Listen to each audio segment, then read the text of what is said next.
I am Sadiq from class 10 and today the topic of my speech is discipline. Discipline is one of the conditions set by Qaid-e-Azam Muhammad Ali Jinnah for achieving objectives and tackling any problem. Today, I would like to focus on the discipline of a student's life, as it's one of the most important aspects of a student's life. Discipline builds up a good character and positive attitude in students, which result in excellent performance in academic and other activities.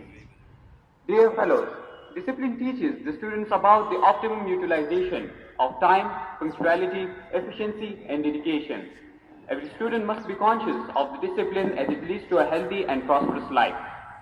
It is often quoted that discipline turns into the ability to achievement.